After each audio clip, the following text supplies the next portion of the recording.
आलसी लड़के से करा देते हैं। चलो, रोली की शादी हुई और हमने गंगा नहाई। और क्या, बेटियां तो होती ही हैं बोझ। हाँ, पर अब क्या चिंता, उतार तो दिया बोझ तुमने। अब वो लोग ससुराल में रोली का पति कहता है, देखो, मैं कोई काम नहीं करता। ये बात तुम्हारे मम्मी पापा को बता दी थी मैंने। अब जो किराया आता है दुकान का, उसी से घर का गुजारा करना है। कभी भूल से भी कोशिश ना करना किसी चीज की डिमांड की।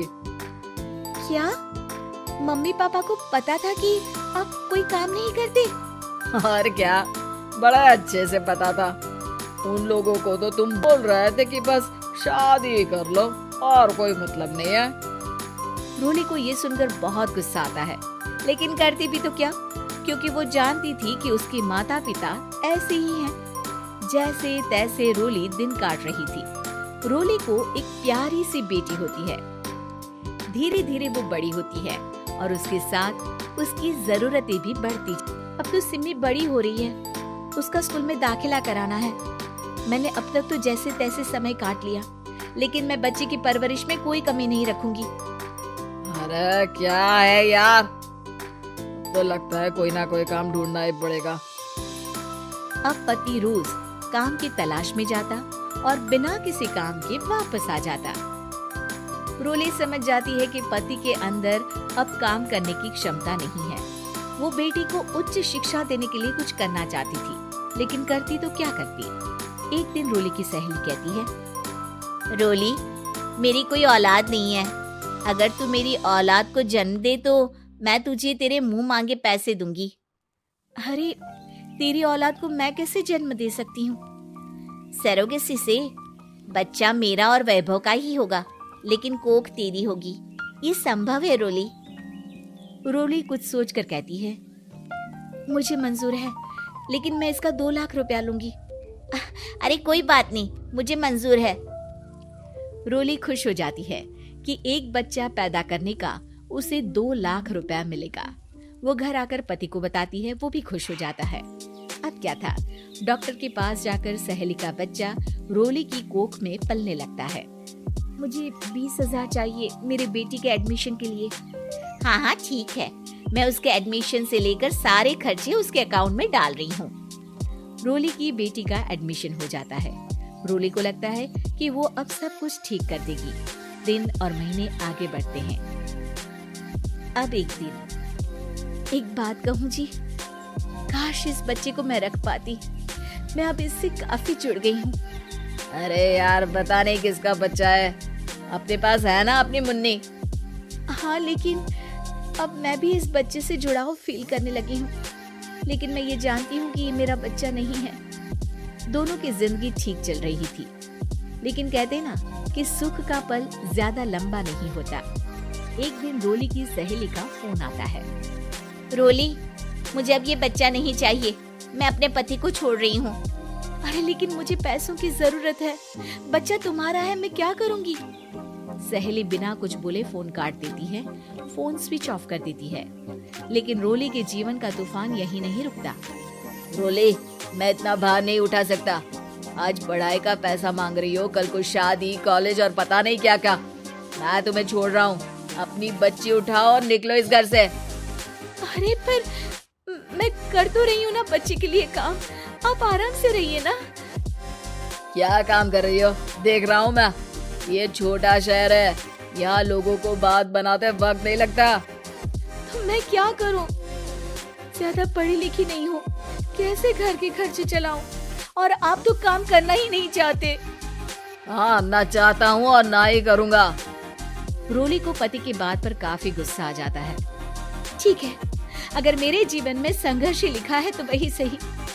इस वक्त पति होने के नाते आपको मेरा साथ देना चाहिए था, लेकिन नहीं, आपने तो इस हाल में मुझे घर से बाहर निकालने की बात कह डाली। देखो, ये सारी फालतू की बातों के लिए वक्त नहीं है मेरे पास। रोली, जिसकी कोख में किसी और का बच्चा था और साथ छोटी सी बेटी, पति का घर छोड़कर रास्ते पर आ जाती है। रोली के पास मायके के सिवा दूसरा कोई रास्ता नहीं होता। अरे रोली कैसी है, कितने दिनों के लिए आई है? हमेशा के लिए माँ। वो माँ को सारी बात बता देती है। ओए लड़की, इतनी हिम्मत का काम कर लिया। अरे ना ना, यहाँ कोई जगह नहीं है। तुम तो अपना बोरिया बिस्तर उठाओ और निकलो यहाँ से। रोली के पास अब मायके का रास्ता भी नहीं बचता। वो चुपचाप बच्ची को लेकर जा रही थी कि उसे दर्द होता है और वो डॉक्टर के पास चली जाती है और फिर वहां वो एक प्यारे से बेटे को जन्म देती है। कितना प्यारा है, कितने अभागे हैं इसके माँ बाप जो इसके पैदा होने पर भी नहीं है। तभी वहां डॉक्टर आ जाती है।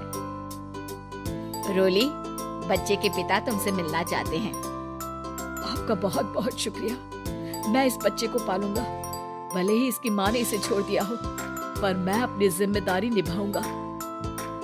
तो क्या आप मुझे इसके पैदा करने के लिए जिन पैसों की बात हुई थी वो भी देंगे?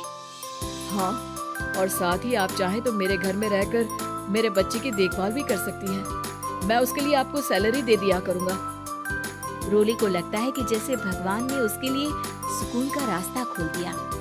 वो अब मुकेश के साथ उसके घर चली जाती है, जहाँ रहकर वो उस बच्चे की देखरेख करती है। अब मुकेश के घर को रोली अच्छे से संभाल लेती है। उसके लिए खाना बनाने से लेकर बच्चों की देखभाल और घर की देखरेख। धीरे धीरे मुकेश को रोली से प्यार हो जाता है। रोली, तुम्हारी बेटी और मेरा बेटा बिल्कुल भाई बहन की तरह साथ रहते हैं। हाँ, आखिर है तो एक ही कोख के बच्चे, अटैचमेंट तो होगा ही ना। रोली, तुमने घर और मुझे दोनों को संभाल लिया। ये तो मेरा काम है।